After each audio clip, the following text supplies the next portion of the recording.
Una zona que es en potencialidad cañícola. Cañícola, ¿por qué? Porque por lo menos aquí está el Central Portuguesa y aquí se les está arrimando un promedio casi ponderado de 1.700 toneladas de caña al año. Aquí hay varias unidades de producción. El caso de la unidad de producción que ustedes están visitando hoy, que es Hacienda Claragua, cuenta con una extensión de 1.200 hectáreas en caña de azúcar, constituida en 6 unidades de producción.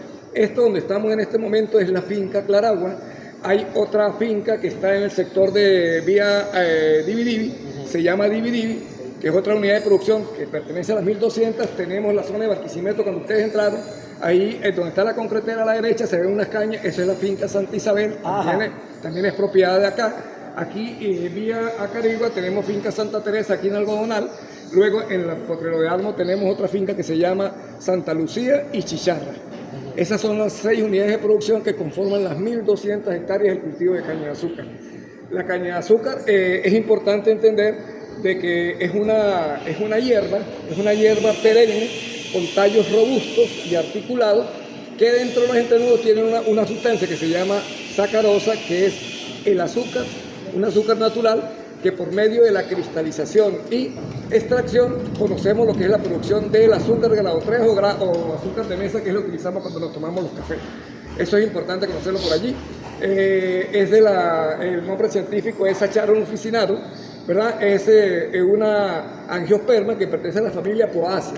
Eso para que entremos más o menos y conozcamos de dónde venimos. Esta es oriunda de Nueva Guinea, la India y el sudeste asiático. La caña viene de allá. Ella fue introducida a Europa por los musulmanes. La introdujeron en Europa y luego de Europa ellos hicieron la parte en el segundo viaje de Colón, incorporaron algunos semillas de caña o esquejes, trajeron y la multiplicaron en la zona de América. O sea que los musulmanes la llevaron a Europa y Europa la trajo Colón en su segundo viaje. Entonces ya después ahí se multiplicó a nivel del trópico como tal y tenemos un cultivo que está muy enmarcado en Brasil, en la India, en todo lo, pero Brasil de la zona acá de Sudamérica es uno de los países mayor productores de azúcar como tal. Ese es mi sucesivo.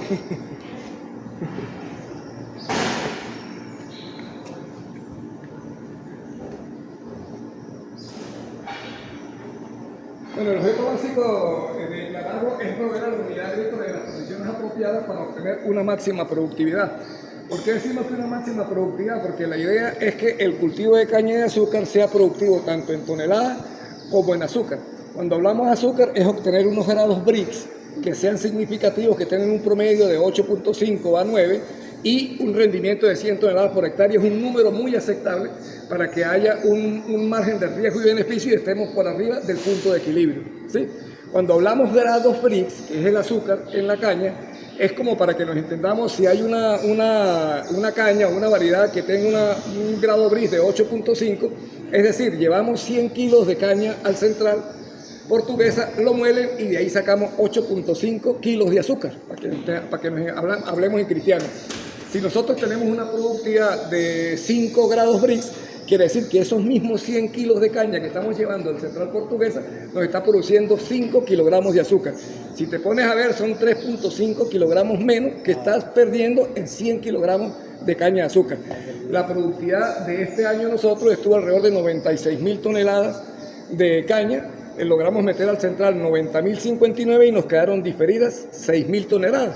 Esas 6.000 fue producto de que el invierno entró en abril, se adelantó casi 3 semanas y nos generó el problema de que no pudimos sacar esa caña. Así como nosotros, quedaron otras unidades de producción también con caña diferida o caña en pie para ser cortada en las primeras de cambio. Sí. En cuanto a la preparación de tierra, se deben lograr las condiciones de nivelación del terreno para facilitar riego, drenaje, superficial, labor de cultivo y cosecha. Generalmente, cuando nosotros hacemos alguna preparación de área, que es lo que ustedes de repente están buscando en este momento y quieren considerar, le hacemos unas labores de que es la nivelación con láser, ¿sí? Esos tractores se encargan de tratar de hacer cortes y rellenos para tratar de llevar una pendiente adecuada y de que no queden baches o fluctuaciones de agua dentro del área. Entonces hacemos esa labor de nivelación con rayos láser. Ya después ellos le explicarán a ustedes por qué el tamaño de esos tractores, por qué utilizamos esos caballajes, ya ellos le explicarán sobre eso. Okay. Bueno, no sé si vamos... Sí, pero vamos adelantando. Ah, ok, perfecto. Entonces, si quieres, ve dándole una vez la... Bueno, aquí claro tenemos tres tradillas. Por la capacidad de la tradilla, el peso, una de 4.950 y tenemos la de 2.500. Con la de 2.500, el tractor que utilizamos es de 180 caballos. Ahora la de 4.950, utilizamos un caballo de 230 caballos. ¿Cómo trabaja el equipo de nivelación? Tiene un receptor y un emisor. El emisor va aquí donde está la torre y el receptor va en la tradilla. Este es el emisor y el receptor va aquí en la tradilla. Esto, adentro del tractor va un cartel donde está al modo automático y modo manual. Para el modo de automático, ya cuando el topógrafo da todos los datos, se le introduce el emisor y automáticamente ya ahí empieza el trabajo. Y se va a trabajar con las cotas, ¿no? Las cotas de nivelación. Sí, Exactamente. sí, correcto. Bueno, ¿qué procedimiento? Sí, es bueno que le diga a ellos cuando él habla de 180 caballos, ese es hardcore. O sea, no- Explíquele a ellos para que entiendan que la capacidad que tiene. No, ya, es que eso es lo que te iba a decir, o sea, todo técnicamente lo que puedas explicarle, yo estoy seguro que muchachos te van a poder seguir el paso. O sea, no te dé temor en decirlo porque o sea, ellos están en capacidad de entender lo que te van a decir. Y si no te lo preguntan. Bueno, cuando yo le estoy hablando del peso del implemento, cada fabricante indica el caballaje que tiene que tener el tractor para el arrastre de ese implemento. Entonces, en ese caso, la de 2.500 excede de 160 a 180 caballos. Cuando le hablo de caballo, la potencia del tractor. Claro. Igualmente, con la tradilla de 4.950 kilos, tiene que tener un tractor con más caballaje, que es más pesado. Ok, perfecto. Bueno, ahí hay un videito del tractor ejecutando la labor. Ellos van trabajando con las curvas de nivel, van buscando la manera de dar lo que es la nivelación correspondiente con el cajetín que tiene el ingeniero que está adentro. Ellos van mirando lo que es donde tienen que cortar y donde tienen que rellenar.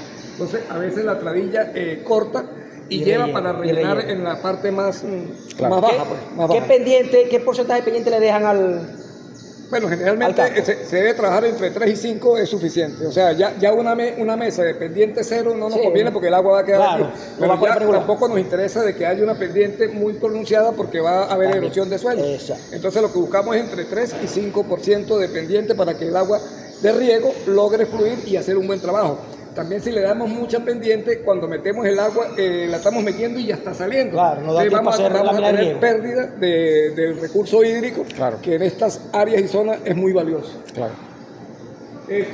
Para el diseño del campo de cultivo de la caña de azúcar, el plano del diseño debe contener, es importante, los callejones, que son las partes, vamos a suponer que este sea un tablón, estos callejones son las áreas perimetrales que es por donde van a circular lo que son tractores, lo que son las maquinarias de cosecha, y tenemos que diseñar lo que son los callejones, los drenajes. Supuestamente, dependiendo de la pendiente del área, vamos a ver hacia dónde van los drenajes, si corren en este sentido. Si corren en este sentido, eso tiene que estar definido en las primeras de cambio, en el diseño de la preparación del área. Los riegos, por supuesto, ya tenemos los drenajes, los riegos correspondientes para uno llegar y decir, bueno, exactamente vamos a trabajar en un promedio de 13 riegos al año, que sería lo ideal que necesita la planta de caña de azúcar para que tenga un crecimiento y desarrollo óptimo, ¿sí? Si nosotros le negamos el agua, vamos a tener cañas que van a ser suprimidas, cañas que no van a tener la cantidad de toneladas por hectárea que deseamos, ni tampoco los brises de azúcar. Entonces, cuando planificamos riegos, decimos que tenemos la necesidad de tener una aplicación siquiera de 13 riegos al año. Acuérdense que también el invierno también comienza en mayo y termina en noviembre. Cada vez que hay lluvia nos está aportando riego. Si nosotros decimos que la pluviometría está cayendo un promedio de 13 milímetros al día, ¿qué significa eso? De que en un metro cuadrado van a caber 13 litros de agua. Entonces, para nosotros 13 milímetros de agua al día nos está proporcionando por lo menos un riego. Entonces, ¿nosotros qué hacemos? En la fase de verano hacemos lo que se llaman riegos pre-cosecha, que puede oscilar entre 4 y 5. Los restantes nos lo va a dar a nosotros el periodo de invierno. ¿Y el riego es por surco? El riego es por surco. Aquí todo, hay unidades de riego que son pozos profundos y lo llevamos a un canal principal y él, por capilaridad y por la parte de la pendiente, se va a regar por surco. Y me imagino que el área tiene bastantes pozos, supongo. Sí, sí, aquí hay 9 pozos. 9 9, Alfredo. 9 pozos. ¿Cuántos tenemos funcionales? ¿Cuántos tenemos funcionales? ¿Operativos? 8. Disculpe, ¿nos podría hablar del sistema de drenaje que tan eficiente es? Bueno, cuando hablamos del sistema de drenaje es tratar de buscar de que las aguas que tú le estás incorporando al cultivo tengan unos canales conectores que nos trate de llevar esta agua remanente de aquí, bien sea si queremos aprovecharla para otro tablón o por medio de canales preparados que la llevemos a un sitio donde ella percole y vaya a un sitio efectivo, o un caño o una quebrada. Nosotros tratamos generalmente de que esta misma agua que tenemos en este tablón sea aprovechada por otros tablones también, que es lo que se llaman las tejas. Las tejas o aprovechar los remanentes del riego de un tablón aprovechado por otro. Alfredo nos podría decir algo sobre eso. ¿Qué nos puede indicar sobre esos drenajes que ellos comentan?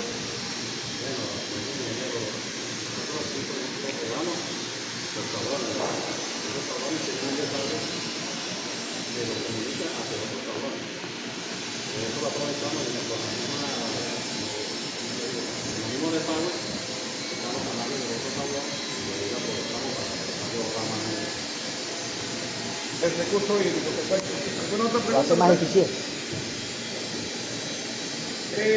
Dentro de las labores prioritarias, pues, o que nosotros tenemos lo que se llama unas renovaciones parciales y renovaciones totales.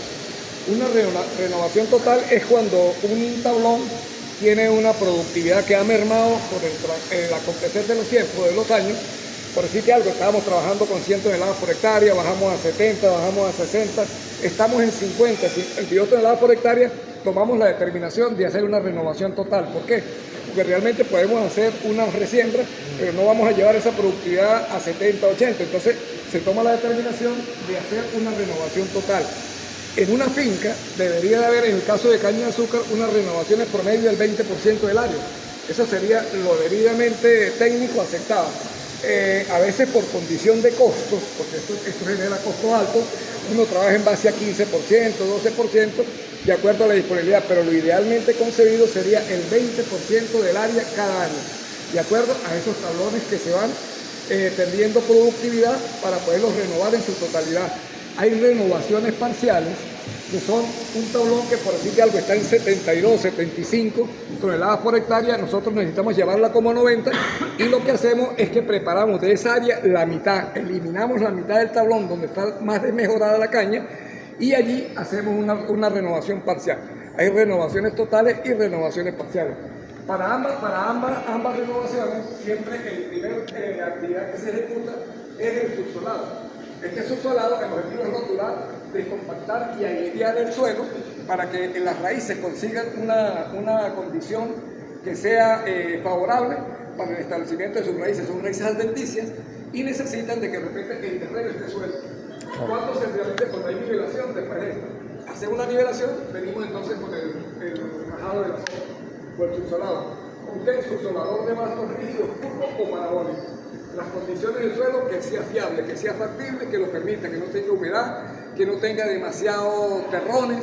Ya allí podemos trabajar con esto, en la profundidad entre 50 y 60. Estos tienen unos parabólicos que están entre 50 y 60 centímetros.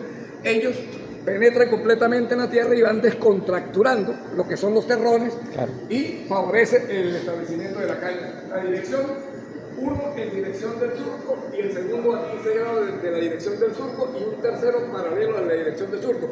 Es decir, los pases correspondientes nos lo va a decir la estructura que tenga el suelo en su momento. Claro. Si es un suelo que no requiere de mucho trabajo, solamente a lo mejor con un pase de subsolador, nosotros podemos cumplir con la misión. Hay cosas importantes en el caso de la caña de azúcar. Si nosotros queremos o deseamos mantener el agua dentro del lote, ¿qué pasa con esto? De que hay terrenos que uno dice, concha, son terrenos demasiado perjudiciales con el agua, necesitamos sacarlo. En ese momento, si nosotros tenemos esa condición, vamos a hacer el subsolado en esta condición en forma de X. El primero así y el otro en esta dirección. Con esto lo que estamos logrando es sacar agua. Si nosotros lo que queremos es guardarle el agua porque de repente es un tablón que es muy seco, nosotros el subsolado le hacemos uno así y el otro a 90 grados. Esas son técnicas que se utilizan para tratar de conseguir la mejor condición de sitio que queremos y favorecer o sacamos agua o metemos agua. Y esto lo definimos también en nuestro diseño. Y eso lo hacen cada vez que van a cultivar. Sí, cuando te digo renovación total o renovación parcial. Cuando no se va a preparar tierra, la caña puede haber 13, 14 años en caña, que sería, ya le voy a explicar lo que es una soca, lo que es plantilla. Okay. Y cuando necesitamos preparar es que se hacen esas labores. Cuando no, vienen unas labores post cosecha que se las voy a explicar ahorita más adelante. Dale, luego viene el rastreo o arado. ¿Sí? Cuando decimos rastreo o arado, todo depende también de la condición. Si es un suelo que está muy compactado, nosotros necesitamos para hacer esa labor meter un arado. Un arado nos está penetrando entre 45 hasta 50 centímetros. Estamos cortando suficiente suelo para conseguir las mejores condiciones del área para poder trabajar con una rastra. Disculpe, tengo dos preguntas. ¿Qué tipo de suelos manejan aquí en la unidad de Claragua? O sea, ¿qué tipo de suelo hay? Aquí hay suelos francos, hay suelos arcillosos que son suelos pesados, Claro. y hay suelos francos y francos arenosos. Aquí hay de todo. Casi toda la clasificación. Toda la clasificación de suelo. Hay suelos arcillosos, son pesados, suelos francos y hasta suelos arenosos también conseguimos. Pero la mayor parte son suelos arcillosos en su mayoría. Y disculpa, una última, la capa argílica, ¿qué profundidad puede estar aquí en los suelos? Ese está entre unos 40, 45 más o menos. 40, 45 hasta 50. Ok. Se pasan de 60, ¿no? Luego que nosotros hacemos el pase de rastra, nosotros pues, hacemos lo que se llama una rastra pulidora. La rastra pulidora es una rastra de 40 discos con la dimensión inferior al tamaño de una rastra normal, como para pulir. Ya el terreno en ese momento de tener las condiciones ya no tiene tanto terrón, ya no tiene tanto microsuro. Entonces, pulimos es como para despolvorizar un poquito de que la caña cuando llegue consiga las condiciones en su mejor situación para que el enraizamiento sea lo más efectivo posible.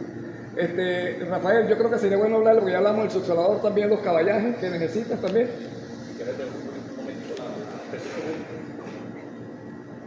Vamos a ver si es primario o secundario. Bueno, este subsolador es marca Baldán, tiene 4 puntas. Tiene un sistema de seguridad que se va aquí, un resorte, que cuando él consigue una raíz y se para, el sistema de seguridad es para que la punta no la vaya a partir. Claro. El requerimiento de caballaje de este implemento es de 140 a 180 caballos. Pero fíjate que cuando Rafael habla del caballaje, que es elevado de 140, 150 hasta 180, es casualmente por el tipo de trabajo que está haciendo. Porque si te pones a ver, es un implemento que está haciendo una penetración casi de entre 45 centímetros con un parabólico, que lo que va es cortando suelo, ¿no? Entonces, por eso es que necesita un tractor que tenga, como quien dice, capacidad de avance. Pues. Eso es como el ejemplo que vieron en clase de tratar de caminar con un ancla. Exacto. Exactamente el mismo caso. Ahí en este caso tiene cuatro puntas, como dice el ingeniero, de 4 subsoladores, o sea que muy bien lo saben, lo dicen, necesita alto caballaje, más o menos debe estar, ya tiene por lo menos, pregunto, ¿tienen la capacidad estimada del equipo como tal? O sea, pregunto, ¿Cuántos caballos de fuerza? ¿cuántos caballos necesita por punta? ¿Lo tiene? Me repito, si lo tienen, pues, si lo tienen estimado. No está estimado como tal, pero es una ponderación de 180 entre 4 manos para que haya una distribución, o los dos traseros y los dos delanteros, porque acuérdate que el delantero va haciendo más fuerza. Sí, claro. Va haciendo más fuerza, entonces tienes que tener una proporcionalidad mayor de caballaje proporcionado hacia adelante que lo de atrás. Y la velocidad también fluye. Y la velocidad influye, por supuesto. Okay. La rastra pulidora, bueno, también es lo mismo. Esta rastra pulidora sí puede trabajar con unos caballajes más inferiores. Es un tractor que no requiere tanto porque es una rastra que no es pesada. y realmente no va haciendo corte de suelo. Lo que ella va haciendo es tratar de descontracturar el poquito de terrón que está quedando, entonces va a ir a más alta velocidad y por supuesto, como no tiene peso y no está cortando, Con menos puede profundidad. trabajar con menos caballaje. ¿Qué tractores utilizamos para eso? Ahí utilizamos de 120 a 140. 120, 140, pero yo creo que el 120 trabaja bien. Cuando él habla del 180, que son todos esos tractores grandes, claro que estos son de empuje también para la cosechadora, pero los tractores grandes es para eso, cuando tenemos labores, que es el caso del subsolado, que es el paso del birrome, que el birrome es una rastra pesada, Bicrome. que se me olvidó decirle inclusive que aparte del subsolado viene el birrome, que es la labor que se hace de segundo, pero también es cortante, porque son discos que profundizan, que entran fuerte. una rastra pesada. Es una rastra pesada y entonces necesita un caballaje, por supuesto, Más también muy avanzado, mayor. que es en los mismos 180 que habla el señor Rafael. Claro. Bienvenido, este es el señor Carlos Alberto, es el director de... ¿Cómo estamos? ¿Todo bien? Bien, bien. ¿Todo bien? Hola, ¿cómo te va? Gracias. Ok. Salud. Luego que tenemos ya el terreno preparado, ya completo para decir vamos a depositar la semilla que vamos a cortar dentro de los surcos, se hace lo que se llama la surcada. Eso lo hace un surcador, también que se puede hacer con unos tractores con menos caballaje, porque realmente ahí ya no está haciendo mayor presión y fuerza, porque ya el terreno está preparado, está descontracturado, Sí, ya está suelto. está suelto, entonces no requiere a lo mejor un caballaje tan elevado. Con un 120 de hot power podemos tranquilamente trabajarlo, y lo que se busca es lo siguiente: si observan, aquí la caña va en el fondo del surco, ¿verdad? Y por la otra de la caña donde va a circular el agua o el riego correspondiente. Hay unos subsoladores de 2 puntas y de 3 puntas, ¿no? El de 2 puntas es el que se utiliza generalmente en verano, que la siembra tiene que quedar abajo. El de 3 puntas es la surcada, queda arriba, el tercer pie de apoyo va a quedar la surcada arriba, de manera de que el invierno no haya aguachinamiento y por supuesto haya pérdida del material vegetal que estamos incorporando en ese momento. Viene ya la siembra definitiva, aquí tenemos los patos de corte de semillas, se hacen paquetes, esos paquetes son constitutivos de 30 esquejes. Esqueje es cada pedazo de Cada caña pedazo. entrecortado, ¿verdad? Y las dimensiones deben ser entre 50, 55, 60 centímetros. Gracias. Nosotros, si ustedes observan esto, muchachos, ve más o menos el distanciamiento que hay entre un paquete y un paquete. O sea, Para nosotros saber eso, ¿cuántos nosotros le preguntamos al beneficiario: ¿usted quiere una densidad de siembra de cuánto? Me dice, bueno, yo necesito sembrar 1.300 paquetes por hectárea. Ah, ok, 1.300 paquetes por hectárea. Resulta que una hectárea completa tiene 6.666.66 metros lineales. Sería a 1.5, que es la separación entre cada surco, por 100 serían 66, por 100 serían 6.666. Uno agarra los 6.666 y lo divide entre 1.300, que es la densidad que tú estás buscando, y te va a dar 5.12 metros. Es decir, un paquete, para que sea exacto y no vayan a sobrar paquete, ni nos sobre, ni nos falte, va a ir a cada 5 metros. A cada 5 metros de un paquete, y este paquete de 30 esquejes distribuido de esta manera me tiene que alcanzar de aquí a aquí. Por eso es que uno cuando hace la parte de la ingeniería, uno dice, ok, yo voy a necesitar tantos paquetes por eso y de esas condiciones. Una pregunta. Dime. ¿Por esqueje cuántos nudos de crecimiento dejan? Gracias. Generalmente cada esqueje debería estar entre 3 y 2.5. Es que yemas, pues, yemas Yema. o para germinación. Claro. Más o menos un promedio de eso, entre 3 y 2.5. Ok. Aquí trabajan con cadena simple o cadena doble la siembra. No, si observas, Cadena simple. nosotros hacemos esto. Ah, ok. Hay gente que trabaja así, lo que llaman patipunta, pero las pruebas y muestras que hemos hecho, nosotros sembramos a 3 pegadas y nos da unos resultados fabulosos, no hay que hacer resiembra ni nada por el estilo. Entonces, cuando nosotros disponemos de que sean tantos paquetes y que se van a conseguir así, estamos garantizando de que la siembra va a ser de una manera uniforme, vamos a querer lo que queremos y no hacemos ni siquiera resiembra, ¿sí? Eso es importante por allí que lo recalquemos.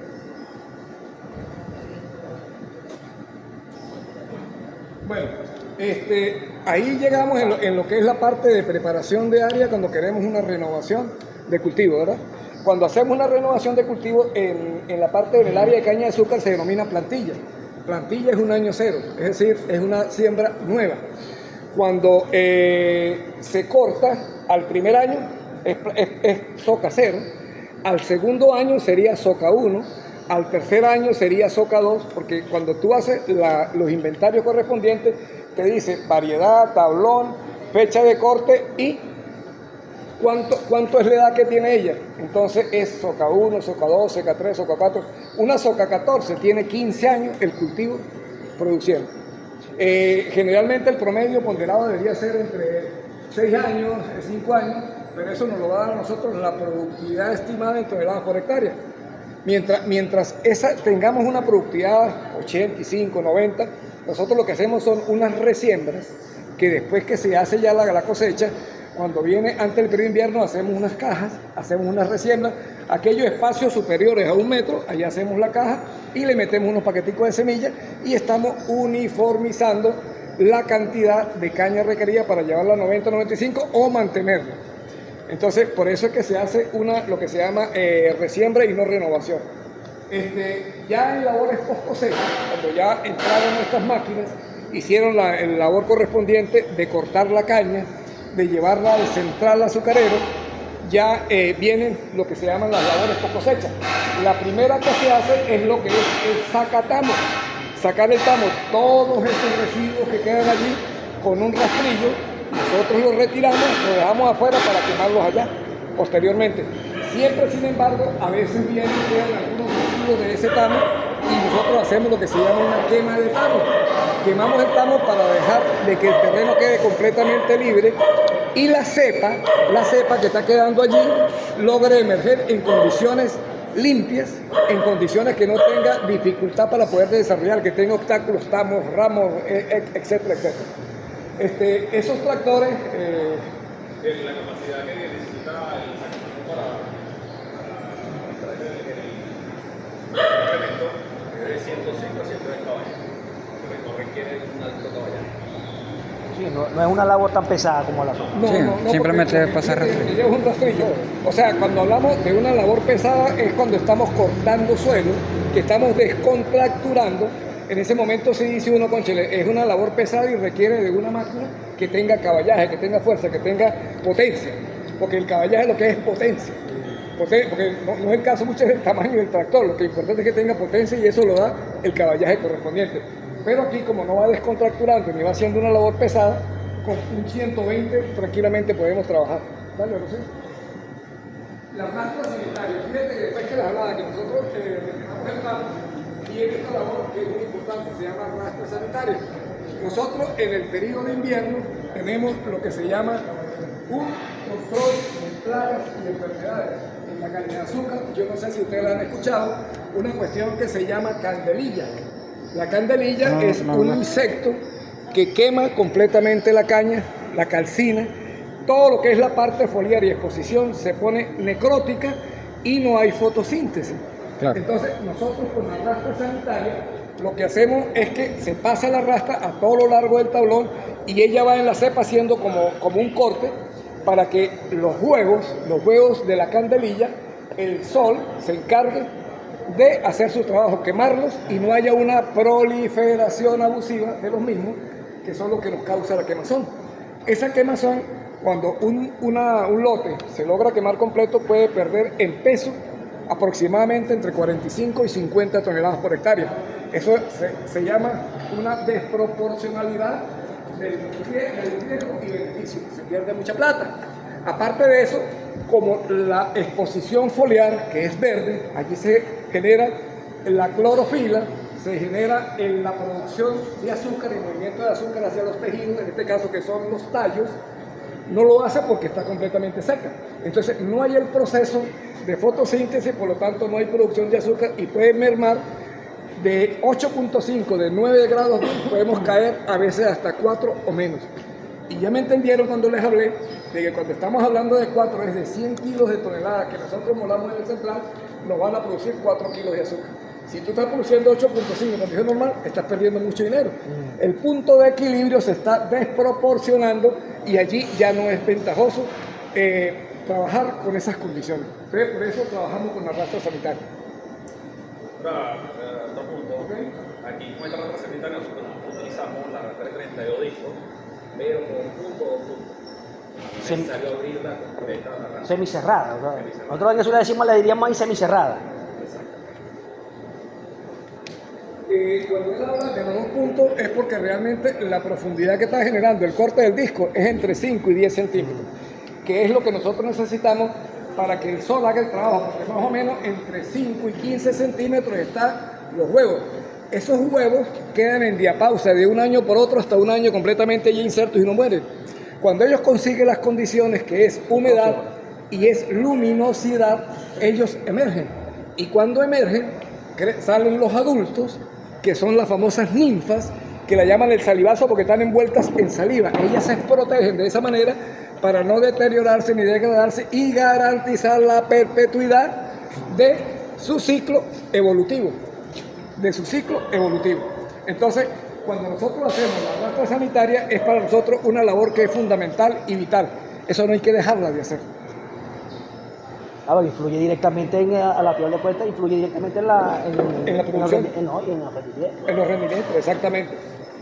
Luego que nosotros hacemos la arrastre sanitaria, viene otra vez los subsoladores, lo que se llama el rajado de soca. El rajado de soca ya post cosecha es igual, entra el parabólico y él lo que hace es cortar por la calle, no el hilo donde va la caña, sino en la calle donde va el riego, él corta. ¿Qué estamos generando con esto? De que haya buena distribución del agua, que el agua circule, de que el aire circule y, por supuesto, el riego sea eficiente porque percola, se va a mantener un poquito más allí. Mejor infiltración. Es correcto, mejor infiltración. Por eso hacemos en la labor del rajado de soca. Volvería otra vez allí, Rafael, a lo mismo. Se utilizan tractores de alta caballaje porque ahí volvemos, está cortando. Otra vez. Está cortando. Y acuérdate que como estos son terrenos donde se ha cosechado, aquí toda esta área tiene el peso de estas máquinas, tiene el peso de los tractores de empuje, tiene el peso de los camiones con 48 toneladas de caña en las costillas. Entonces, esos terrenos se compactan. Se van compactando. Como se van compactando, esta labor es importante. Lógico, ese rajado de soca en un suelo que sea arenoso no es correspondiente ni prudente hacerlo, porque lo que hacemos, vamos a hacer es más como a erosionar lo que es la parte del suelo, pero como aquí la mayoría son terrenos franco-arcillosos, necesitamos de esa labor que sea vital. Inclusive, si no es todos los años, lo debemos hacer por lo menos año y medio, cada año y medio debemos hacer esa labor. ¿Bien? Claro. Así van recuperando el suelo. Hablaba hace rato por aquí de compañeros. Bien, estos son las tomas donde se canalizan los pozos, la unidad de riego, circula por aquí. Se hace un sistema de tapas. Tapas son tapices que recogen, por decirte algo, cada 10 hilos, 15 hilos, hacen una tapa y ellas perforan o penetran en cada hilo de sierra, ¿sí? En cada hilo de sierra. Y ella por la pendiente que mantiene, ella va a correr y va a mantener cuando el agua sale al canal, porque hay canal de riego y canal de desagüe. Cuando llega al canal de desagüe, en ese momento se corta y se corre otros 15 hilos, o 18 o 19 hilos. ¿Qué más cantidad de hilos necesitamos cuando estamos regando? Perdón. Hasta 20 hilos. Ok, perfecto. Pero generalmente trabajamos siempre con 15, ¿verdad? Ok, 15 hilos. El control de maleza. Luego de que ya hemos hecho los primeros riegos, viene el control de maleza.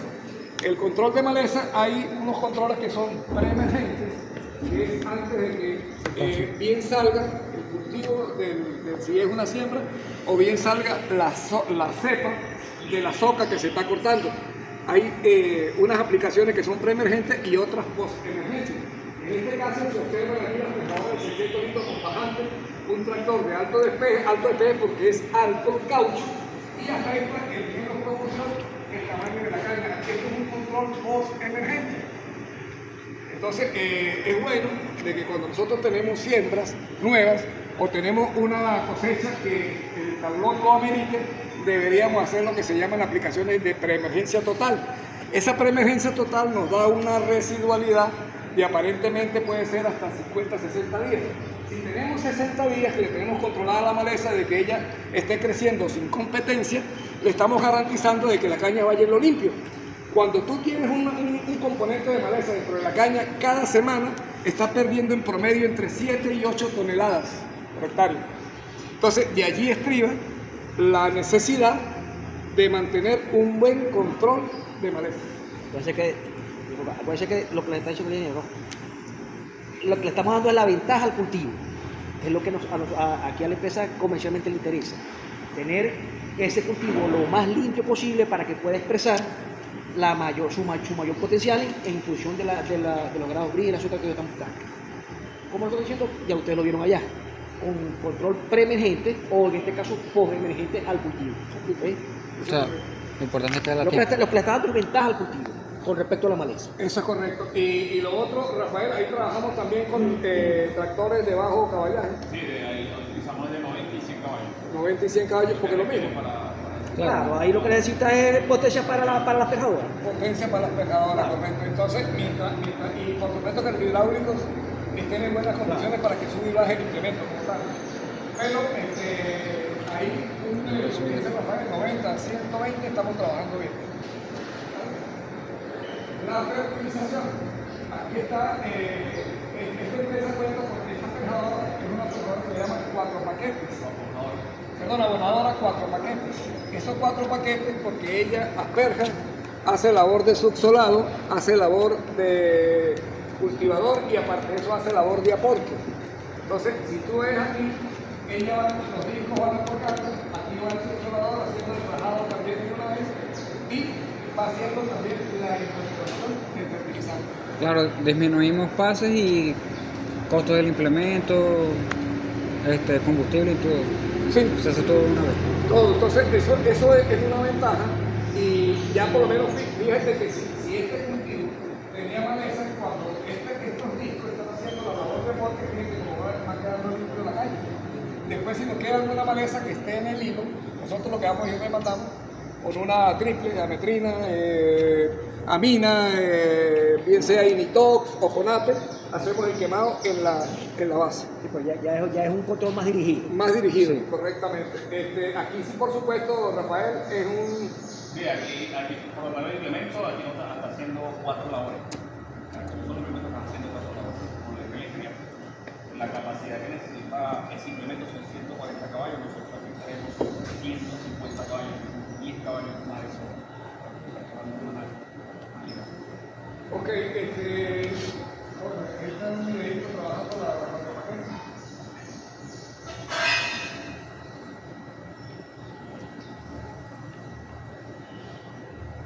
Cuatro funciones de mantenimiento de una vez. Hace 4 labores en una. O sea, eso de verdad que es un implemento que tiene mucha ventaja. Claro. ¿De quién es ese implemento? ¿De qué casa es? Baldán. Baldán. ¿Cómo? Por favor, dilo, Alfredo. Cada cuerpo de la máquina aplican 7 sacos por cada. La capacidad de la toma es de 7 sacos. De 7 sacos. Son 14. En En cada torba son 7. Ok, sí. Ahora observa lo que dice el señor Alfredo Perdomo. En cada torba van 7 sacos de fertilizante. Nosotros le estamos aplicando 14 sacos por hectárea. Es decir, con una aplicación que se complementen las 2 torbas, debemos abarcar 1 hectárea. 1 hectárea. En cuanto a la fertilización, es importante acotar algo, ¿no? El caso de los requerimientos del cultivo de la caña de azúcar. Ellos necesitan un mínimo de entre 160 y 170 unidades orgánicas o kilogramos por hectárea de nitrógeno, fósforo entre 35 y 45, potasio, ojalá y fueran 370 unidades orgánicas o toneladas por hectárea. Lo que pasa es que a veces el costo no logra llegar uno a ese nivel. Hay otros microelementos como magnesio, el silicio, tenemos el zinc, tenemos el azufre, que deberíamos también incorporarlo. Tradicionalmente en la zona de Portuguesa hablaban de que la fórmula cañera era la 230030 y la utilizaban en esa condición. Digo yo, pero ¿qué fórmula cañera si no lleva ni siquiera fósforo? Fósforo lo considera de que es un elemento necesario para el enraizamiento. No necesariamente. Cuando nosotros llevamos la caña de azúcar al central, para que haya una cristalización y eficiente clarificación del jugo, necesita un porcentaje elevado de fósforo. Si nosotros no lo estamos incorporando, no vamos a garantizar una buena productividad de grados Brix o, por supuesto, de azúcar. Entonces, el fósforo debemos de incorporarlo. Y el 230030 que llamaban tradicionalmente la fórmula cañera no es tal, porque no lleva fósforo. Entonces, nosotros este año, en vista de algunos análisis de suelo que teníamos por allí, nosotros solicitamos a Agropaca, que es una empresa que produce fertilizantes, que nos hiciera una fórmula Claragua. Esa fórmula Claragua se le dijo a la empresa: yo necesito de que usted me proporcione un 13% de nitrógeno en la fórmula. Me vas a proporcionar 8% de fósforo, me vas a proporcionar 27.24% de potasio, me vas a proporcionar 1.37% de óxido de magnesio, me vas a proporcionar 5% de azufre y me vas a proporcionar 1.69% de óxido de silicio. Cuando nosotros hablamos de que le estamos incorporando 14 sacos por hectárea, nosotros en ese momento le estamos aportando al cultivo 91 kilogramos por hectárea o unidades orgánicas de nitrógeno, le estamos aportando 56 unidades orgánicas por hectárea de fósforo, le estamos incorporando 190 kilogramos por hectárea o unidades orgánicas de potasio y le estamos metiendo 35 unidades orgánicas de azufre y le estamos metiendo 12 unidades orgánicas o kilogramos de óxido de silicio. Si ustedes observan aquí, ¿qué de diferente tiene esto a la que les hablaba tradicionalmente? Tiene microelementos que es el magnesio, que es el azufre, que es el silicio. El silicio es el elemento que más se extrae de la corteza terrestre y es el que nunca se le aporta.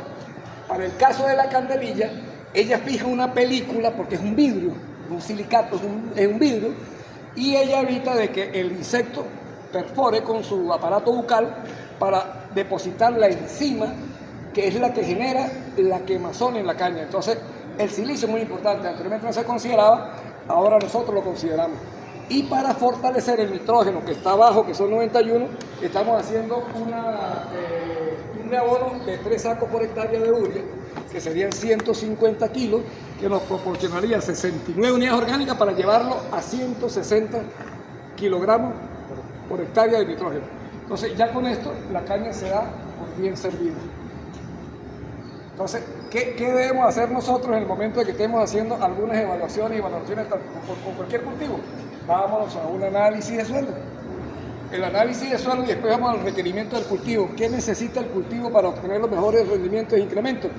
Esto y esto. Bueno, vamos a una casa comercial y nosotros le pedimos, necesitamos que me incorpore esto y esto, para que mi cultivo sea productivo y funcional. Entonces, esos muchachos, ustedes que están en el área agrícola, es importante que se lleven eso. Siempre un análisis de suelo y dependiendo del análisis de suelo, yo le pregunto, ¿y este cultivo qué necesita para que sea eficiente? Necesita esto. Tú vas a una casa comercial y dices, yo necesito que tú me prepares esto. Y así lo preparan. Entonces, esta fórmula se llama Claragua, esta es inédita. Esta aquí en la zona la estamos utilizando solamente nosotros. Bueno, en el manejo integrado de la candelilla, que de repente para nosotros es una plaga, porque hay otras plagas, pero la que mayor proporción y problema nos genera es esa. Le voy a dejar el derecho de palabra a la licenciada Rocío Hernández, que es la encargada del Departamento de Control de Plagas y Enfermedades. Tiene bastante sueño, señorita. ¿Te lavas la cara? Sí. Aquí te baño de dama, ¿no? Buenas tardes. Buenas tardes. No, pero está bueno. No, güey. Como todo cultivo, ¿verdad? Tenemos plagas y enfermedades. En este caso, específico para la caña de azúcar. Dentro de todas las unidades de producción que pertenecen al grupo Claragua, esta finca, lo que es Claragua, es la que tiene mayor incidencia en candelilla. Dado a sus condiciones de que tenemos por aquí, si ustedes observaron al entrar, tenemos también pasto, ¿verdad? Y conocemos que la candelilla se hospeda en unos pastizales y es una plaga que puede durar un año y frecuentemente la vamos a tener presente durante todo el año. Sin embargo, hay que tomar en cuenta lo que es su ciclo biológico, todas esas estrategia Era el de Dama, que conocemos comúnmente como manejo integrado de plagas. ¿Has escuchado sobre el manejo integrado de plagas? Sí, ¿A qué se refiere? es una manera, una técnica para poder manejar de forma adecuada una plaga específica, porque todas tienen necesidades diferentes y todas atacan un cultivo diferente, según las necesidades que tengan. Exactamente. Estrategias y herramientas. Y una de las, por ejemplo, en el control mecánico, que muy bien lo explicó el ingeniero, tenemos un primer control allí, que es la... ¿Cuál es el primer? Cuando Mecánico. el Mecánico, para ¿cuál es? eliminar huevos de camelilla. El arado.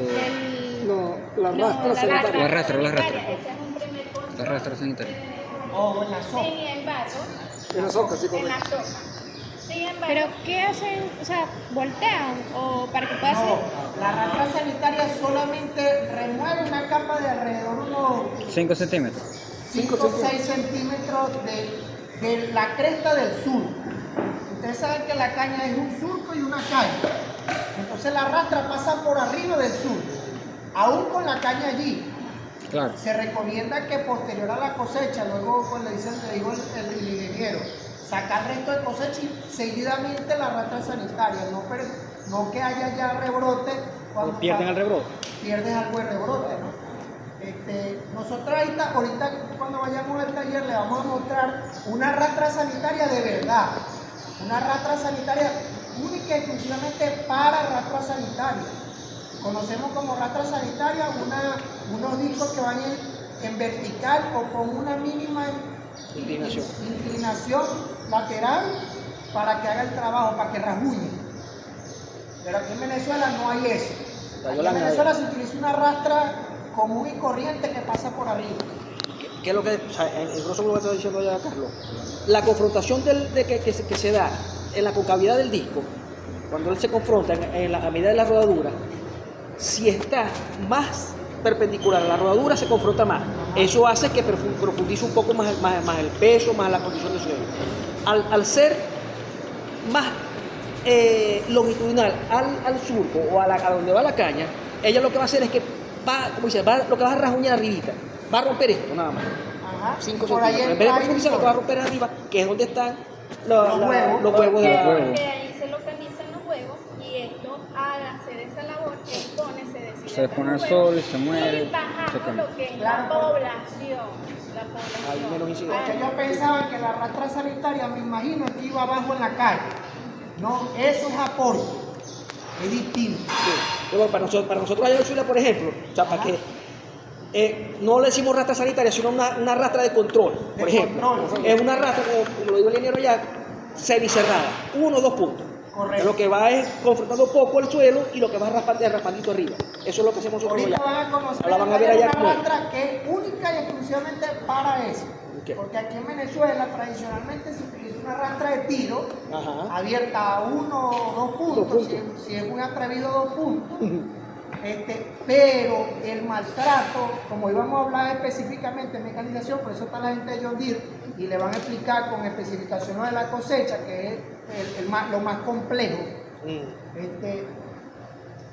Es un maltrato del implemento, por eso es un maltrato. Claro. Y se deteriora el implemento hasta en una sola zafra. Las bocinas y pasadores sufren tanto porque es una rastra muy pesada que va dando tumbos arriba del surco. Aparte que el surco es irregular, Claro. o la cresta es irregular, mejor dicho.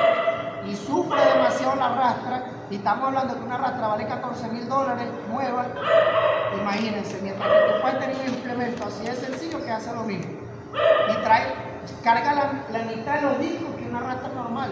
Pues nosotros utilizamos rastra de 32 discos, de las cuales tienes que sacar la cuenta. Cada uno 50 serían ¿cuántos? Tres tramos. 3 tramos de disco de los 32, de los 16 discos que van adelante, que trabajan. Son los que van tocando. Se va gastando la rastra así. Sí, es de su uniforme el Correcto. que los discos. Ya. Bueno, es muy importante lo que acotó el señor Carlos. El buen uso de la maquinaria, del implemento para ejecutar la labor, incide también a contrarrestar la incidencia de la plaga. Si hacemos la labor, pero no lo hacemos bien, no estamos haciendo nada. ¿Sí?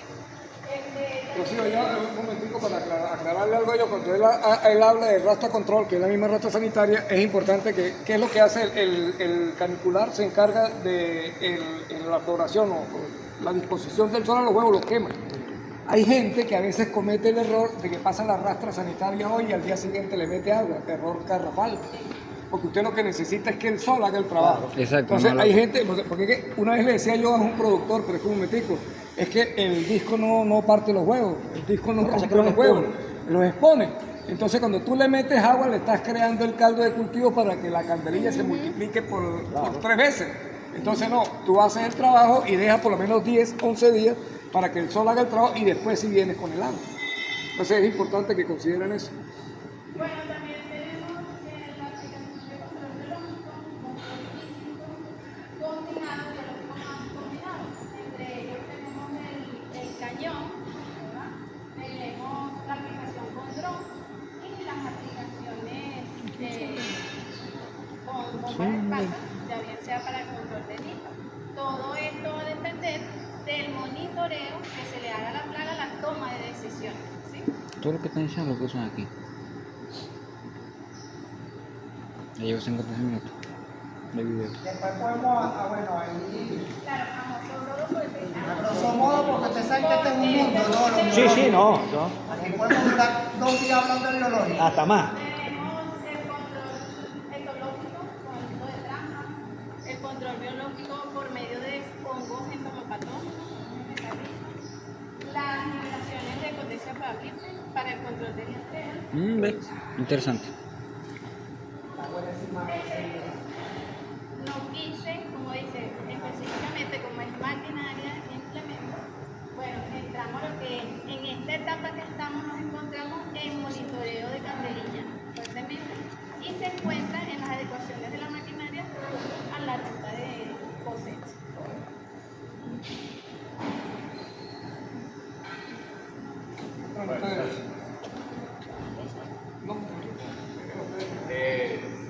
Bueno, creo que ya Carlos les dijo y como han visto, aquí tenemos una diversidad de maquinaria. Mi especialidad son parte técnica de los equipos y aprovecho como les dije al principio. Primero que nada los felicito y independientemente de lo que estén estudiando, que es la parte agronómica, se van a dar cuenta que muchas veces la parte técnica de la maquinaria como tal es muy importante para ustedes. Claro. O sea, a nivel agrícola, ¿por qué? Y hemos escuchado que han hablado de potencia, HP. Entonces, los implementos como tal, esto para que lo tengan muy en cuenta, los implementos demandan, o sea, el fabricante siempre indica cuál es la potencia que ese implemento requiere. El fabricante del tractor, que es el que da el implemento como tal, dice cuál es la potencia que proporciona el tractor. Sin embargo, por temas comerciales, muchas veces te dicen el tractor tal te proporciona 180 HP. Hay que tener muy en cuenta porque el fabricante del implemento normalmente la demanda de esa potencia es la que proporciona el tomafuerza, independientemente de la labor. La potencia que demanda ese implemento es en el tomafuerza, que es la parte final del tractor. Muchos fabricantes de tractores te proporcionan o te indican que hay una potencia, pero te indican es la potencia del motor. La potencia neta. La potencia neta. Entonces, entre el motor y el toma fuerza, que es lo último, o el PTO, como sus siglas en inglés, porque acá lo ven por ahí, hay una pérdida entre 10 y 15%. Muy importante para que tengan eso en cuenta. Sí. Entonces, en fin, como han visto, hay una diversidad de maquinaria. En este caso, yo sé que la que más le llama la atención es la cosechadora, que en efecto, las operaciones de cosecha como tal de la caña de azúcar, dentro de, obviamente, lo impresionante que son las labores pre y post cosecha, hay una operación logística bastante compleja, que son las operaciones de cosecha. Vamos a aprovechar que hoy, de suerte, tenemos la visita de César Acosta junto con Sofía. César Acosta es el especialista de equipo para caña de azúcar de John Deere, que es un fabricante mundialmente conocido. Fíjense, tenemos tractores, cosechadoras de la marca John Deere. Y bueno, muy aparte del conocimiento que tiene César, siempre nos va a dar ese soporte técnico que cada equipo requiere. Más adelante, después que César termine, nos vamos a venir un poco a la máquina. Yo les voy a explicar cómo es el funcionamiento técnico, cómo está dividido los sistemas, para que más o menos tengan una idea de cómo trabaja él. Bueno, buenas tardes. Buenas tardes. Mi nombre es César Acosta, soy especialista en equipo de caña de azúcar para la empresa John Deere, la cual en Venezuela la concesión oficial la tiene una empresa que se llama Orval, que es el representante oficial de John Deere para Venezuela. La cosechadora de caña de azúcar actual, la más moderna que tiene John Deere, es la CH570. Está una cosechadora de otra marca que es Case, que es la cosechadora número 9000. Esas son actualmente, podemos decir, las dos cosechadoras que mantienen el ritmo en evolución en la agricultura y en la cosecha de la caña de azúcar. Pero en Venezuela, para entrar un poquito más en contexto, tenemos muchos años en cosecha mecanizada. A lo mejor ustedes conocen o es más conocida para esa zona la cosecha manual, que se hace con una alzadora, que actualmente se llama la alzadora 1850. La evolución de la cosecha mecanizada ha sido tan rápida y va tan violenta que ya esa jaiba, que se le conoce por allá jaiba, ya está quedando a pedidos especiales para poder construir. Ya no es una máquina que se fabrica por serie o tiene una continuidad de fabricación en la empresa. La única empresa que fabrica una jaiba de caña es John Deere, pero ya va, yo creo que ya va de salida. Había otro modelo que era la 2254 de una pluma central que cargaba hacia los dos lados.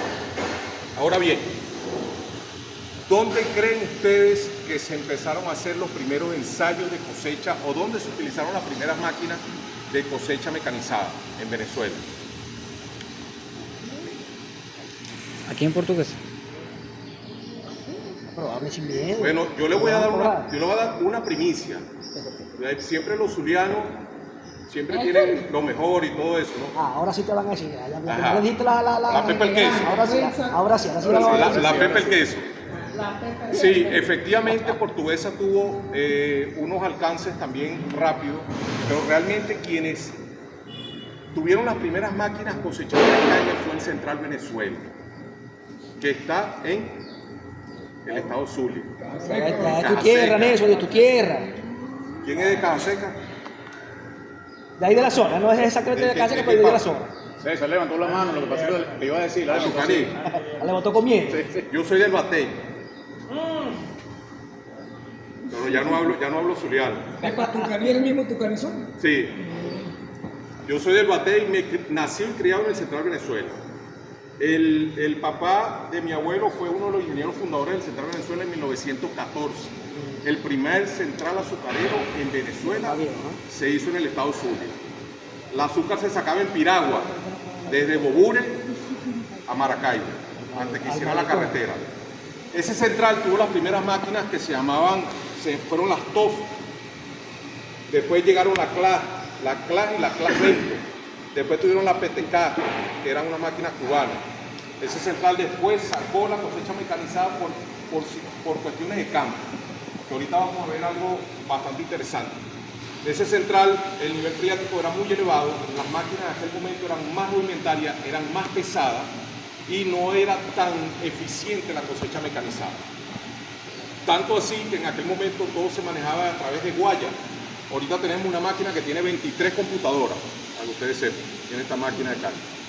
Ese central, hace muchos años, creo que fue cuando tuvimos como en el 2010, el Central Venezuela adquirió una máquina ya, una cosechadora de caña, una 3510, la adquirieron de caucho, no es una zona para trabajar con caucho. Aquí entramos un poquito más en materia. La cosechadora no solo viene en caucho, sino también viene en oruga. Claro. Las condiciones del suelo, las condiciones de niveles freáticos, las condiciones de los campos pueden variar para elegir una cosechadora de caucho y una cosechadora de oruga. Esta máquina se fabrica en Estados Unidos en una parte que se llama Thibodaux, al lado de un río que se llama el Bayou La Fou, que es parte del Mississippi. Ese nivel, esa zona tiene un nivel freático muy elevado y se utilizan solo cosechadoras de oruga, que son igualitas a esta. La diferencia es que el chasis es más alto y tiene una oruga como un jumbo. Claro, mayor tracción.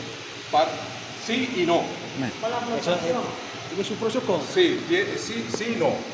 La oruga permite un desplazamiento cuando hay humedad mucho más rápido que una cosechadora de caucho. Por supuesto, la cosechadora de caucho no va a entrar.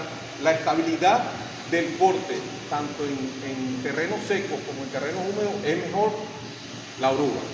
La oruga tiene una estabilidad de corte excepcional, casi perfecta. La cosechadora de caucho, por ser de caucho, tiene más pivoteo, pero nuestra zona, como solo aquí en Portuguesa, nosotros solo cosechamos en verano, pues los traslados se nos hacen mucho más rápido, es más dinámica la cosecha. Ahorita podemos estar cosechando aquí, pero resulta que amanecemos a 20 kilómetros cosechando, tenemos que hacer traslados mucho más rápido.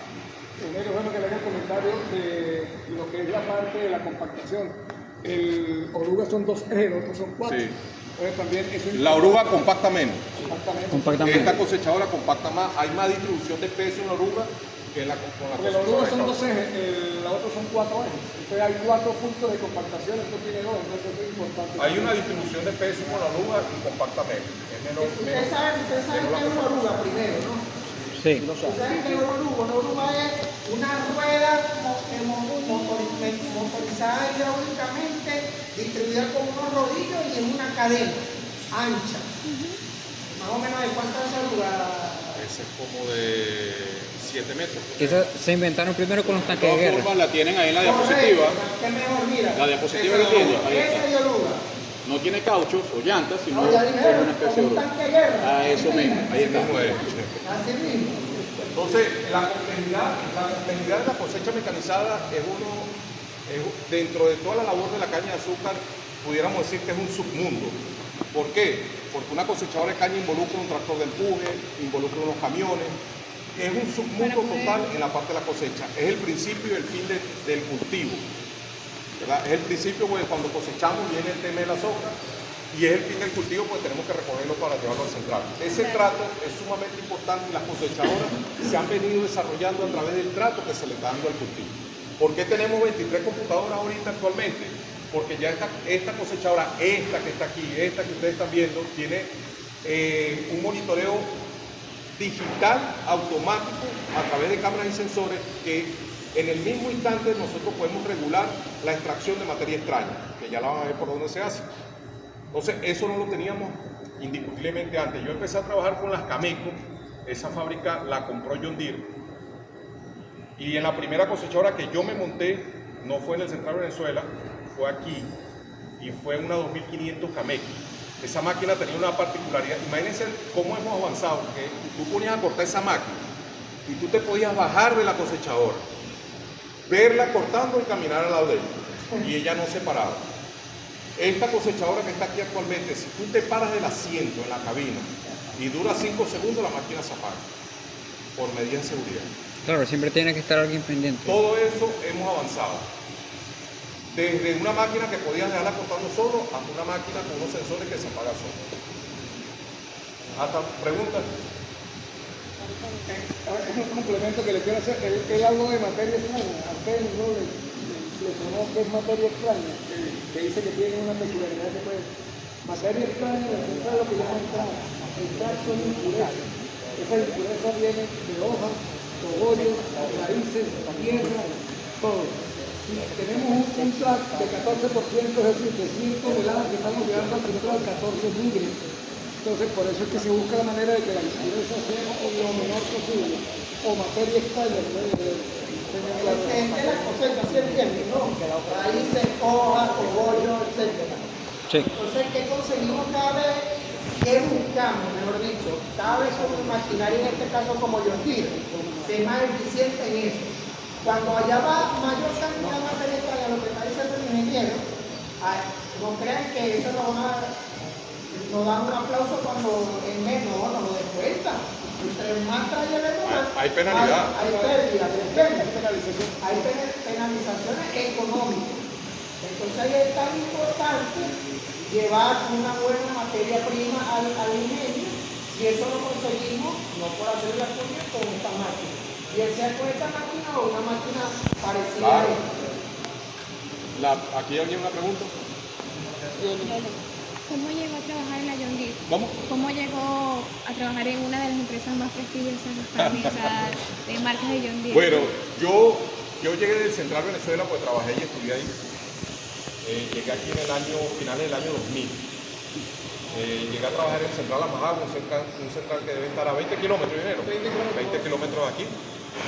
Ya traía algo de experiencia porque yo me crié dentro del Central, viví dentro del Central Venezuela, pues mi padre murió y me fui a vivir con mi abuelo.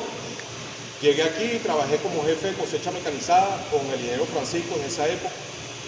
Nosotros llegamos a manejar 14 máquinas, las máquinas antes eran amarillas, esta precisamente era amarilla, se llamaban Cameco. Cameco tenía una particularidad que no tenía representante en Venezuela, sino que daba soporte a través de las personas que nosotros con que trabajaban con las máquinas acá. Fuimos a Estados Unidos, hicimos varios cursos, siempre andábamos en eso. Cuando Cameco compra John Deere, cuando John Deere compra Cameco, John Deere como... John Deere dijo, necesito gente en Venezuela porque ahora la máquina la va a soportar el representante de John Deere en Venezuela que se llama Orval. Nosotros logramos hacer buena amistad en la gente de la fábrica, éramos grandes consumidores, teníamos 14 máquinas y nos recomendaron para trabajar en el concesionario aquí. Nos salimos del Central, Francisco, la máquina es tan compleja, esta máquina vale actualmente $650.000, esta maquinita nada más. O sea que si ustedes giran la vista ya y ven 4 máquinas, aquí hay sobre los 2 millones, puede haber sobre los $2 millones en estos 4 perolitos para abajo. Wow. Entonces nos llaman por la importancia del negocio de la caña de azúcar, nos llaman a soportar el producto, se llama soporte al producto.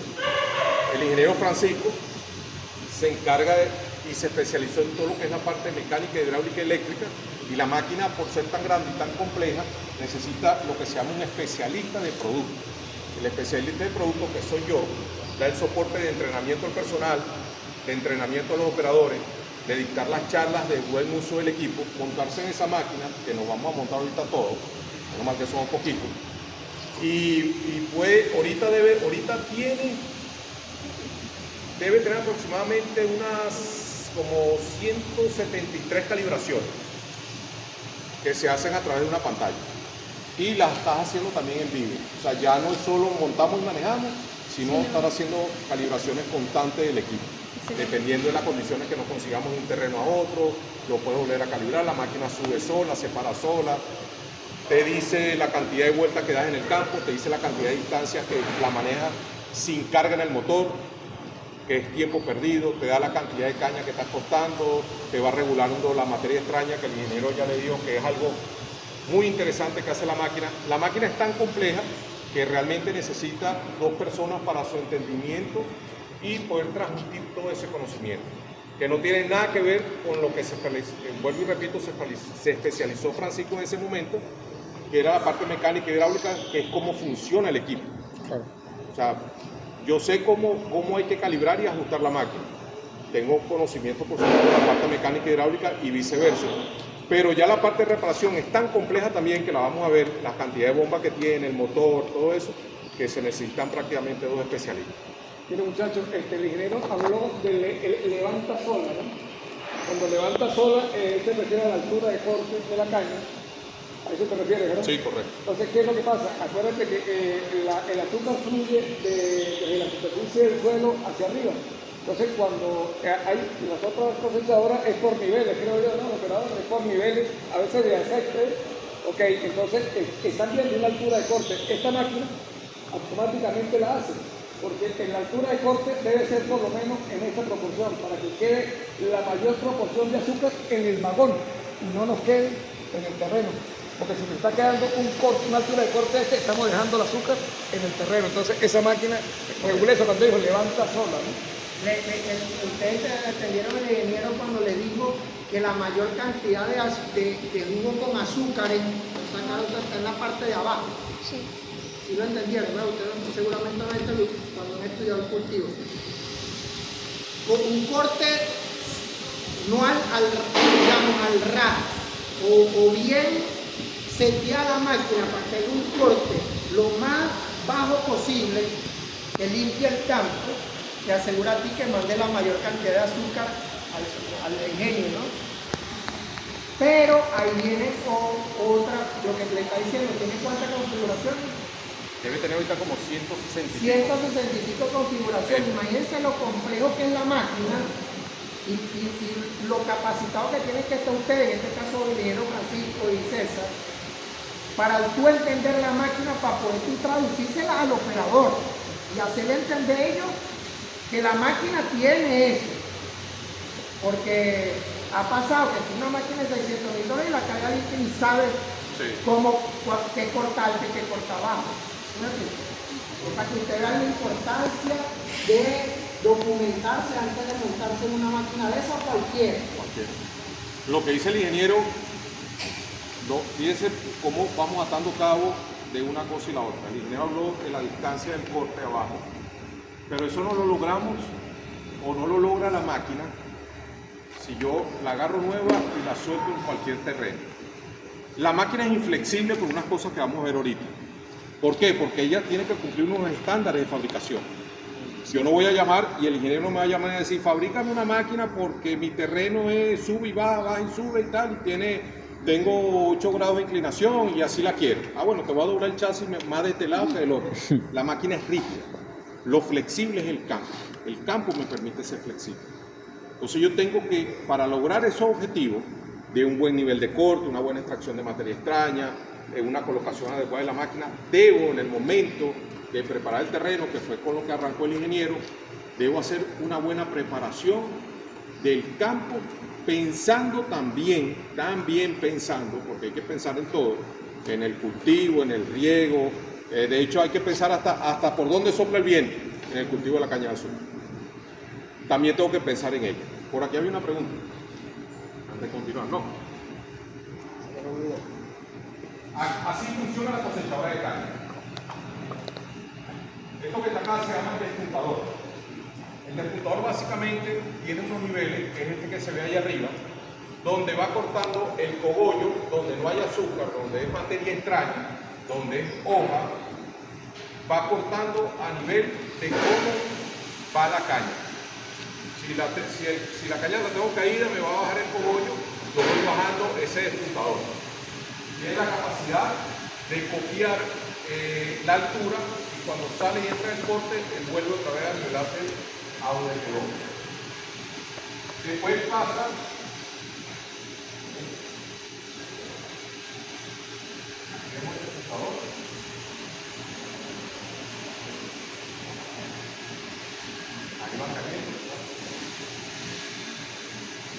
se activan los divisores de cosecha, que son estos dos que están acá. Estos se llaman divisores de cosecha. Este divisor de cosecha, porque esta cosechadora cosecha hilo a hilo.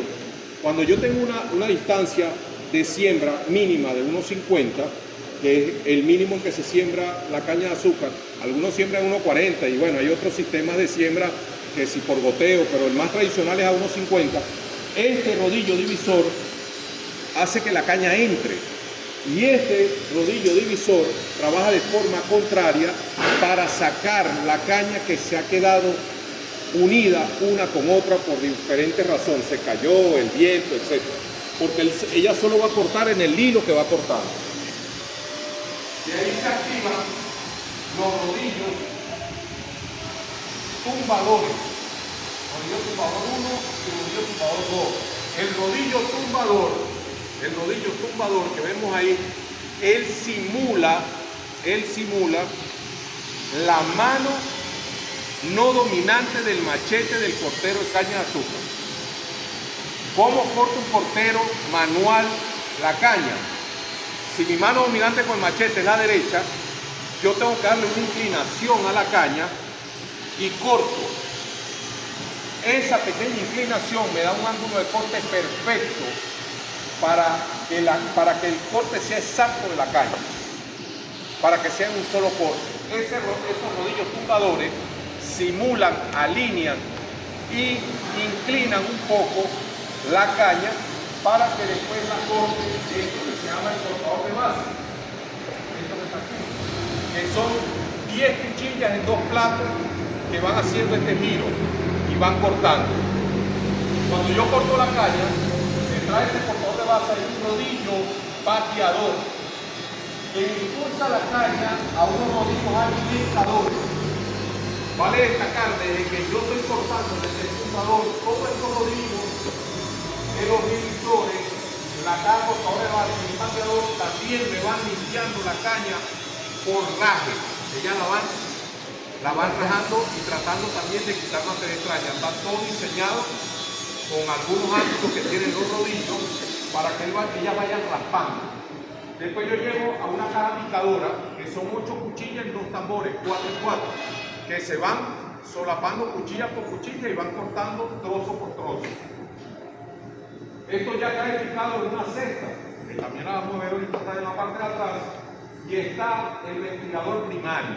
El ventilador primario está diseñado para trabajar a altas revoluciones y hacer una turbina de viento y extrae la materia extraña.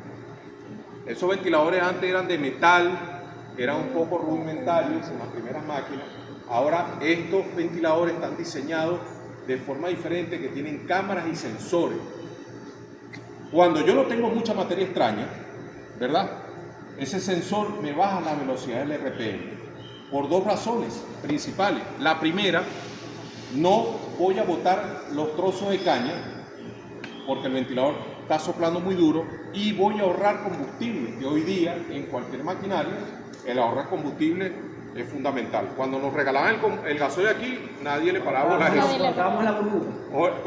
Ahora que el gasoil está a 0,70, 0,80, 0,65 por litro, nos pega duro. Es bueno que le clarifiques allí cuando tú dices regulariza para no extraer la caña, se presenta cuando es caña en verde y caña quemada.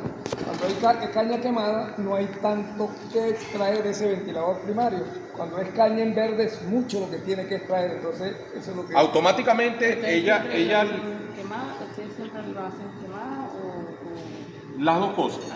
La máquina, cuando se diseña originalmente, ella se diseña para cortar en verde. Ella puede hacer las dos. La caña quemada facilita muchísimo más el trabajo, por eso que la velocidad del ventilador va a bajar, porque estoy eliminando una gran cantidad de materia extraña con la quemada de la caña. Ahorita ese número lo hemos leído, ingeniero, más o menos qué porcentaje tuvo, vamos a hablar de Claragua, no, de caña cruda y caña quemada. Se le estuvo casi como una proporción, póngale 70-30, más o menos. 70-30. ¿70 quemados? Sí, pero lo que pasa es 70 quemados. Lo que pasa es que aquí tenemos una condición particular en esta finca.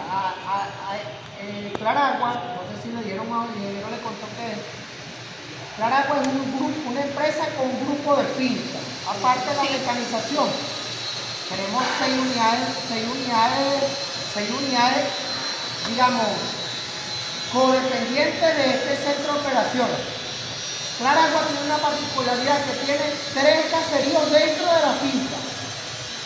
Y ustedes saben, explicarle un poquito qué pasa cuando cortamos en verde, que es un carno, de eso.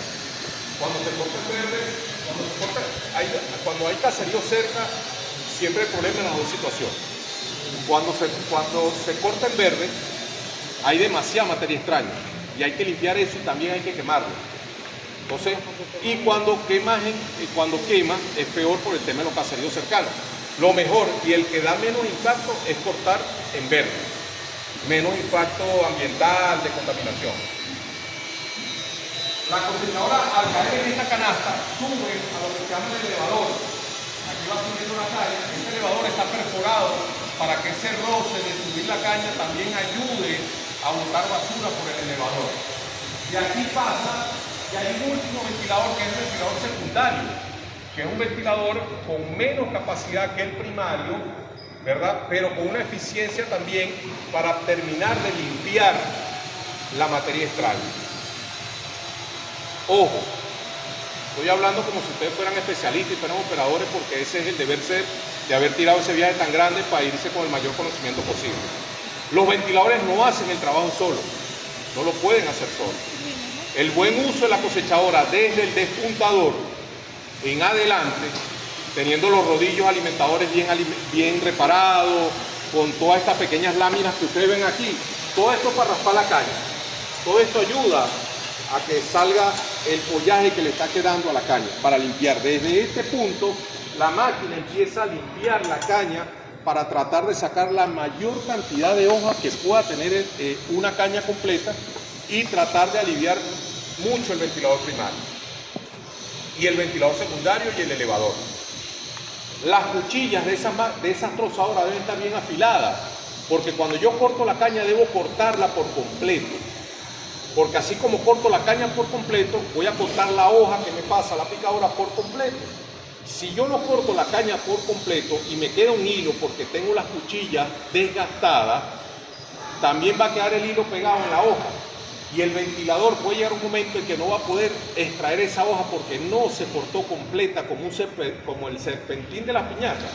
Eso tiene que cortar así la cuchilla para ayudar a la extracción de materia extraña. Así funciona una cosechadora. En la otra presentación, para que prendamos la máquina y se sienta el poder y nos despertemos. Pero sí lo estoy explicando. Bueno. César, dame un minuto para explicarle algo aprovechando lo que acabas de decir. Yo me imagino que ustedes hoy en día han visto mucho el tema de la incitación a que una carrera universitaria no es fundamental. Bueno, ¿te acuerdas cuando César dijo que la máquina, los rodillos delanteros simulan la mano no qué? Del cortero, la mmano no dominante del cortero. Bueno, ustedes han escuchado hoy en día que las carreras que van a desaparecer en el futuro, me viene que lo han escuchado, lo han leído, lo han visto. Sí, bueno, eso lo hemos escuchado a lo largo de toda la vida. Desde que nosotros empezamos, nosotros tenemos aproximadamente 25 o 30 años en este medio. Desde hace tiempo ya nosotros escuchamos, en este medio en particular, que la caña, la cosecha manual, en este caso los corteros, iban a desaparecer. Y ya hoy en día es una realidad. Entonces, fíjese la importancia de la evolución a nivel tecnológico relacionado con la agricultura.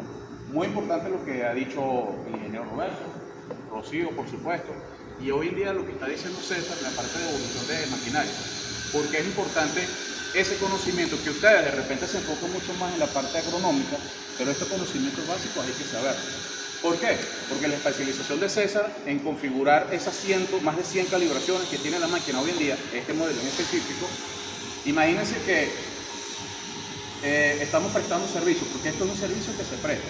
En el grupo Claragua, obviamente hay cierta capacidad, pero hay una proporción donde tenemos que prestar ese servicio de cosecha a otra finca. Entonces, ¿a qué voy con esto?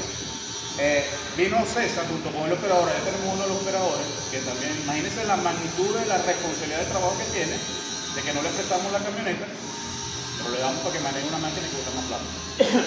El ejemplo clásico de allá de Zulia, ¿no? Eso mismo. Y es algo que hay que hacerlo, la responsabilidad que él tiene, que tenemos todos. Entonces, en fin, imagínense que César hizo una configuración para el rendimiento, que a nivel de producción, al ingeniero Roberto le interesa incrementar la producción del grupo Claragua. En la cosecha como tal nos interesa llevar la mayor cantidad de peso posible. Sin embargo, sin dañar las labores pre-cosecha que ha hecho el ingeniero Roberto. ¿Sí me entienden? Para que las labores post-cosecha se les haga mucho más fácil. O sea, por eso es que César un principio me dijo que las operaciones de cosecha son tan complejas a nivel logístico que tenemos que tener muchos aspectos a considerar. Entonces, ese tema de la evolución, imagínense que viene César y configura la máquina para cosechar un lote que está a 80 toneladas por hectárea. Ejemplo. Y después nos tocó, con esa misma configuración, hacer una mudanza de 20 kilómetros, 50, 40, lo que sea, a otra unidad de producción que no tiene nada que ver con Claragua, pero de repente tiene 40 o 50. La máquina se va a comportar de manera diferente. Y de repente, un operador que no lo hemos instruido, porque esa es responsabilidad precisamente nuestra, no lo hemos instruido, la máquina de repente no limpia bien, no avanza bien, porque la máquina de repente se comporta de manera diferente, no es por falla de la máquina, es precisamente por la configuración de los diferentes lotes que nos va a tocar cosechar. Y eso aquí en Venezuela es algo realmente cultural, si pudiera decirlo. Porque de repente cultural, desde el dueño, en este caso, aquí está Carlos como representante de la empresa, desde el dueño en adelante. Nosotros ahorita, esta última generación la hemos entregado a varios dueños y no lo voy a decir ni por cuña ni por nada, porque yo en la parte del trabajo somos muy claros. Claragua, por el empeño y por aceptar la tecnología, los operadores se adaptaron mucho más rápido que a otra gente que le hemos entregado esta máquina. Hubieron personas que duraron hasta una zafra completa para poder entender la máquina completamente. Claro, porque imagínense tener esta máquina con todas esas cualidades, ¿verdad? Y todo ese performance, pero que el muñeco que la carga, el operador, no sabe ni qué carga. ¿Sí me explico? Entonces, es como ustedes cargan un carro, el carro tiene 4x4, pero entonces tú no sabes ni siquiera aplicárselo, ¿me explico? Sí. Un ejemplo. Son un montón de configuraciones, es bastante complejo.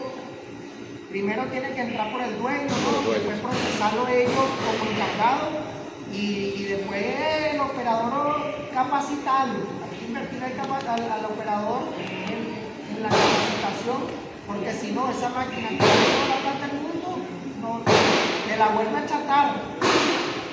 Al final del día, miren, no es porque quería hacerle la cuña a ellos dos, pero yo creo hoy, profe, y me corrí el ingeniero Roberto, creo que todos, señores que están aquí en mecanización, no hay quien les gane en conocimiento en Venezuela.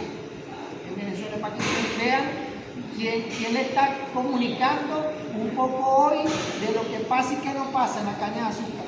Y yo más bien me siento como alumno, porque para mí ellos dos son la eminencia en mecanización en Venezuela. No solo porque tengan esta máquina, es mi preferida, porque a mí me encanta el John Deere. Y hago el uniforme hasta el no, mentira. Pero sí, es un mundo complejísimo. No es ni un submundo, como le dice César, para mí es un mundo. Y miren, 30 años, Francisco, vamos a decirlo pues. Vamos a decir, con eso es suficiente. 30 años, mire, ingeniero Roberto también por ahí. Ingeniero Roberto no es profesor. Hasta el profesor, miren. Nosotros seguimos apostando a esto. Le conversaba allá adentro a César. Después nosotros vendrán ustedes. Y no solo ustedes están estudiando agronomía, ¿verdad? Pero yo creo que ahí yace la pasión para la mecanización, Rimón. Porque un ingeniero mecánico es difícil que le guste desde abajo, como le gustan a ellos dos. Porque el ingeniero mecánico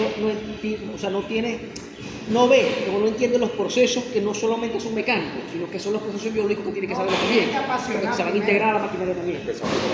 Hay que empezar por ahí. Por eso es que cuando yo le comenté a César que ustedes venían, y él me dijo que prácticamente es su alma mater, la llama el Zulia. Yo creo que si usted le meten pasión y le meten ganas, a pesar de todas las adversidades que me imagino que en el Zulia tienen, que son millones, pueden aprender y conocer este mundo que es hermoso, ¿no? Es complejo. Nosotros creemos que ahí en el sur este año puede ser que corten 2 máquinas de oruga. Estamos llevando ya esa negociación, se está reactivando el Central Venezuela, un proyecto de siembra de 3.500 hectáreas. La están dirigiendo desde aquí en Portuguesa. Y ya la parte de mecanización ya la levantamos y estamos negociando 2 máquinas de oruga. Esto que yo voy a decir aquí es reforzando algo lo que dijo el ingeniero Roberto, que se llama preparación del campo para la cosecha mecanizada. Vamos a darle un paneo rápido porque es muy parecido, muy apegado a lo que dijo el ingeniero Roberto. Lo que yo le mencioné, la flexibilidad solo está en el corte manual, ¿verdad? Pero la rigidez la tenemos en la cosecha mecanizada, tractor, cosechador y camión. Más o menos los temas que uno debe tomar para poder realizar o preparar un lote de caña de azúcar es diseño de campo, preparación de suelo y siembra para la cosecha mecanizada. Son puntos, no es un ABC exacto porque tienen que tomarlo, pero sí son puntos de referencia, tomando en cuenta también la parte agronómica de suelo, de campo, de riego que tiene la finca, tomar lo mayor posible para tratar de adaptar también un poco de ese diseño para la cosechadora. El diseño del campo se debe planificar, como lo dijo el ingeniero, en topografía, tipo de riego, dirección del surco, cabecera, zona de transporte, carretera pública, lo que dijo Carlos, límites naturales y carreteras en ciudades cercanas. Más o menos así debe estar diseñado un campo ideal para la cosecha mecanizada. Tenemos 4 lotes de 300 a 400 metros lineales, tenemos un área centralizada donde nosotros podemos decir, ahí está el pozo de riego, vamos a dar un espacio más grande, ¿por qué? Porque tenemos que hacer movimiento, vamos a trabajar con aceites calientes, en cualquier momento tenemos que tumbar un aceite, tenemos que reparar una rueda, necesitamos un sitio que esté alejado del cultivo para evitar el mayor daño posible. Aquí vemos el tamaño de la cabecera, que es 100 metros. Yo me acuerdo que eso por allá se le dice las guardarrayas, se le dice por allá, pero bueno, aquí puede ser callejones, cabeceras, como se quiere decir. Nosotros debe estar alineado ¿verdad? Dependiendo de la dirección de los campos que podamos empalmar. La cosechadora madura solo puede ser aceptable un 14% de inclinación y la de caucho un 8%. De ahí tiende la máquina a voltearse por lo rígida que es la torre. La nivelación es una de las mejores prácticas para hacer un diseño de campo, ¿verdad? En la cosechadora más adelante vamos a ver la importancia de la nivelación. Ojo, todo esto también pensando para cuando llegue el momento, cuando llegue la cosecha de caña,